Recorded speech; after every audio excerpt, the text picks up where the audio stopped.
لقد كان لكم في رسول الله أسوة حسنة لمن كان يرجو الله واليوم الآخر وذكر الله كثيرا ولما رأى المؤمنون الأحزاب قالوا هذا ما وعدنا الله ورسوله وصدق الله ورسوله وما زادهم إلا إيمانا وتسليما۔ بسم اللہ الرحمن الرحیم۔ ناخن کاٹنے کے آداب۔ اب یہاں سے دیکھیے کہ اسلامی آداب کیا ہے ناخن کاٹنے کے اندر۔ تو سب سے پہلا جو ہے وہ یہ کہ بھئی ناخن کب کاٹنا ہے۔ عموماً ہمارے معاشرے میں بات پھیلتے جاری کہ ناخن کاٹنے میں ایک ایک مہینہ دو مہینے، بعض لوگ تو باضابطہ بچوں کو پالے جیسے ناخنوں کو پال رہے، اس کی بڑی دیکھ ریکھ کر رہے، اس کو باضابطہ پینٹ لگا رہے، خیر عجیب قسم کے معاشرے میں نمونے آ گئے۔ تو ان نمونوں سے ہٹ کر اللہ کے نبی صلی اللہ تعالی علیہ وآلہ وسلم کی کیا عادات تھی، کیا ان پیارے نبی کا طریقہ تھا، وہ دیکھیے۔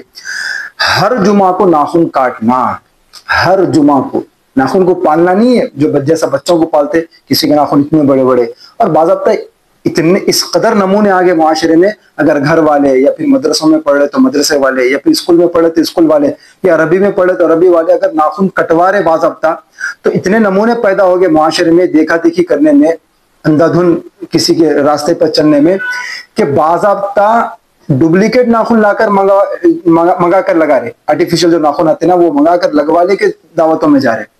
تو اس قدر ہمارا ذہن غلامی کو قبول کر لیا اور پھر مغربیت کو قبول کرا، یہ ایک طریقے کی سمجھیے بےہودہ پناہ ہے کہ پیارے نبی کو کے طریقے کو رکھتے ہوئے پر آپ غیروں کے طریقے کو اپنا رہے۔ خیر دیکھیے، تو جو سب سے پہلا یہ میں اس وجہ سے وضاحت کرا کہ خوب چرا یہ عورتیں بہت زیادہ ملوث ہے اس میں، اور دوسرے نمبر پہ مرد بھی ملوث ہے۔ بعض مرد ادھر یہ ناخنہ بڑھا رہے، بعض ادھر کے بڑھا رہے، عجیب دکھ رہے، تو نہیں کرنا چاہیے۔ پیارے نبی کا طریقہ جو ہے وہ اختیار کرنا چاہیے۔ تو سب سے پہلا کیا ہے، ہر جمعہ کو ناخن کاٹنا۔ اچھا کیا فائدہ ہے ہر جمعہ کو ناخن کاٹنے میں؟ آپ حدیث سنیے، مزہ آ جائے گا آپ کو۔ اثر ہے یہ، ابن عباس رضی اللہ تعالی عنہما فرماتے ہیں، عن ابن عباس رضی اللہ تعالی عنہ قال التقلیم یوم الجمعۃ يدخل الشفاء ويخرج الداء، کہ جمعہ کے دن ناخنوں کا کاٹنا بیماری کو ختم کر دیتا ہے اور پھر اس کے اندر شفا شامل ہو جاتی ہے۔ اس ناخن کاٹنے کے اندر اس کو شفا نصیب ہوتی ہے۔ کتنا پیارا اثر ہے۔ ابن عباس رضی اللہ تعالیٰ عنہ جو اللہ کے نبی صلی اللہ تعالی علیہ وسلم کے چچا کے بیٹے ہیں، یعنی چچا زاد بھائی ہے پیارے نبی صلی اللہ تعالی علیہ وسلم کے۔ دوسری حدیث دیکھیے آپ، عن عائشہ رضی اللہ تعالی عنہما من قلم ظفارہ یوم الجمعۃ وقی من السوء الی مثلہا۔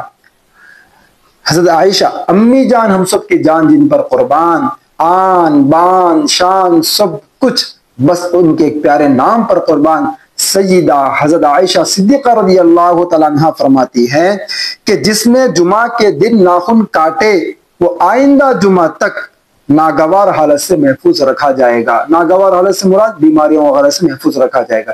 اتنی پیاری حدیث ہے، اس کو چھوڑ کر دیکھیے طبی اعتبار سے بتاتا ہوں آپ کو، میں تو حدیثوں کے اعتبار سے بتایا، طبی اعتبار سے جو کوئی بندہ 8 دن میں ناخن نہیں کاٹے گا تو اس کے اندر لا محالہ میل بڑھ جائے گا، اور وہ میل ہر نوالے کے ذریعے آپ کے پیٹ میں جائے گا اور معدے کے نظام کو خراب کرے گا، ہاضمے کے نظام کو خراب کرے گا، جس کی وجہ سے بیماریاں بڑھنے کا اندیشہ ہوگا۔ اتنی خراب چیز ہے، اس کو ایک شوق بنا لیے، ایک فیشن بنا لیے، اندھا دھن جہاں مغرب گئی ہمارے بچے اس کی طرف مر مٹنے تیار ہے۔ تو اس کو چھوڑ دینا چاہیے، ہر جمعہ ناخن کو کاٹنے کا معمول بنا لینا چاہیے۔ اور کاٹنے میں کیا نیت کرنا بھائی؟ اللہ کے نبی صلی اللہ تعالی علیہ وآلہ وسلم کا فرمان ہے، سر آنکھوں پہ ہم ہر جمعہ کاٹیں گے۔ یہ پہلا تھا۔ دوسرا دیکھیے، ناخن کاٹ کر گندی جگہ پر نہ پھینکنا، یہ بات اچھا ذہن میں رکھ لیجیے۔ عموماً یہ ہو رہا کہ ناخن کاٹ رہے نالیوں میں پھینک دے رہے، خیر نہیں معلوم تھا اب تک کر لیے تو یہ الگ بات ہے، لیکن اب جیسا ہی آپ کو یہ بات معلوم پڑ رہی فوراً خیال کرنا چاہیے، گندی جگہوں پر ناخن کو نہیں پھینکنا چاہیے۔ کیوں بھائی؟ اس لیے کہ انسان کے سر کے بال سے لے کے پیر کے ناخن تک یہ پورا اس کا جسم معزز ہے، مکرم ہے۔ اللہ نے اس کی تعظیم بیان فرمائی قرآن کے اندر، وَلَقَدْ كَرَّمْنَا بَنِي آدَمَ وَحَمَلْنَاهُمْ فِي الْبَرِّ وَالْبَحْرِ، خشکی میں بھی اور تری میں بھی، سمندر میں بھی اور جو زمینی سطح ہے، ان سب مخلوقات کے اندر انسان کو ہم نے افضل ترین بنایا، مکرم بنایا، اعزاز دے کر بنایا، تو اس کا ہر جزء مکرم ہے۔ تو اس وجہ سے ناخن بھی انسان کے جسم کا ایک حصہ ہے۔ اسی طریقے سے پچھلی ویڈیو میں بات بتایا تھا میں بالوں کے لیے بھی کہ بھئی ایسی ویسی جگہوں پر بالوں کو بھی نہیں پھینکنا چاہیے، اگرچہ وہ آپ کے بال جسم کے زائد بال ہوں گے لیکن اس کو بھی نہیں پھینکنا چاہیے۔ ٹھیک اسی طریقے سے ناخنوں کو بھی نہیں پھینکنا چاہیے، بعض آپ اس کا نظام بنانا چاہیے۔ گندی جگہوں پہ تو ہرگز نہیں پھینکنا چاہیے۔ پھر کہاں پھینکنا بھائی؟ تو آگے دیکھیے نمبر 3 میں ناخن کاٹ کر دفن کر دینا چاہیے۔ اب پہلے زمانے میں کیونکہ مٹی وغیرہ کے گھر ہوتے تھے اور مٹی وغیرہ کی زمین ہوتی تھی، زیادہ فرش ورشی کا نظام ہوتا نہیں تھا، تو ان کے لیے آسان تھا یہ اپنے گھر میں کسی جگہ پر دفن کر دے۔ لیکن اب اس زمانے میں ٹائلز اور فرشی وغیرہ کا پورا باضابطہ نظام ہے، دور دور تک آپ کو مٹی نظر نہیں آتی، تو پھر کیسا کرنا چاہیے بھائی؟ تو اس کے لیے بہترین یہ ہے کہ بھائی آپ دیکھیے یہ جو آپ کو نظر آ رہا باضابطہ، ابھی تو یہ دوسری پاکٹ ہے جس کی وجہ سے آپ کو ایسا نظر آ رہا، یہ جو ناخن دکھ رہے نا، آپ باضابطہ ایک پاکٹ کے اندر ناخن اس کو محفوظ کر لینا چاہیے ایک جگہ۔ پھر آپ جب بھی کہیں ایسے مقام پر جائے جہاں پر مٹی وغیرہ زیادہ ہے تو وہاں پر اس کو لے کے دفن کر دینا چاہیے۔ بہترین نظام ہے یہ، آپ کے صرف عمل میں آسانی کے لیے میں آپ لوگوں کو بتایا کہ ایسا کر لینا چاہیے۔ دیکھیے اتنے ناخن پہلے سے جمع ہے، اب ایسا کرتے کرتے جب فل ہو جائے آپ کسی جگہ پر جائے اس وقت دفن کر دیجیے۔ پھر اس بات کی دلیل کیا ہے بھائی؟ تو دیکھیے حضرت جابر رضی اللہ تعالیٰ عنہ سے مروی ہے کہ انہوں نے فرمایا عن جابر رضی اللہ تعالی عنہ قال ادفنوا دماءکم وشعارکم واظفارکم کی لا تلعب بها السحرہ۔ یہ کنز الاعمال کی روایت ہے۔ خیر حضرت جابر رضی اللہ تعالیٰ عنہ سے مروی ہے کہ انہوں نے فرمایا اپنے خون، بالوں اور ناخنوں کو دفن کر دو تاکہ جادوگر اس سے نہ کھیلیں۔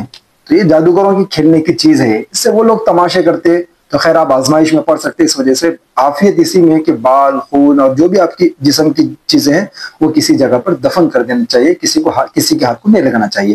اب دیکھ لیجیے اصل مقصد کی طرف آ جائیے، جو آخری پوائنٹ ہے اپنا، کہ اللہ کے نبی صلی اللہ تعالی علیہ وآلہ وسلم ناخن کاٹتے کس طرح تھے۔ کئی طریقہ آپ پورے واٹس ایپ وغیرہ پہ مل جائیں گے، کئی لوگ کئی طریقے بیان کریں۔ حضرت علامہ ابن حجر رحمہ اللہ تعالیٰ اپنی کتاب میں کئی طریقے بیان کرنے کے بعد سب سے زیادہ بہتر اور اولا اس طریقے کو بیان فرمائیں جو میں ابھی بیان فرمانے والا ہوں۔ کیوں؟ تاکہ ایک حدیث پر عمل ہو جائے، جو ابتداء بالیمنی جس کو بولتے۔ خیر وہ بات دیکھیے، آپ طریقہ دیکھیے، یہ ہے آپ کے ناخن۔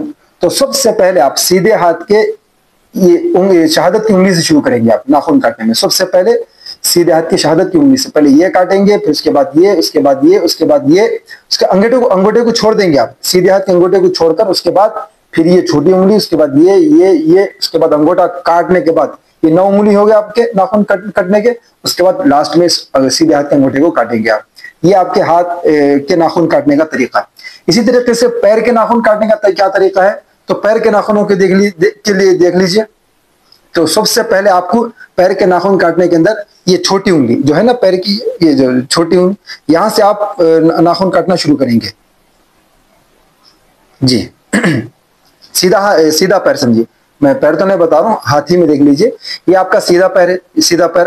تو سب سے پہلے آپ جو پیر کی چھوٹی انگلی وہاں سے شروع کریں گے، اس کے بعد والی انگوٹا کاٹیں گے آپ سیدھے پیر کا، اس کے بعد پھر انگوٹا کاٹیں گے، پھر یہ لاسٹ میں ختم۔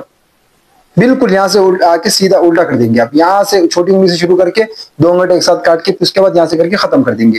یہ آسان طریقہ ہے اس کا، پیر کا، ہاتھ کا بھی بتا دیا۔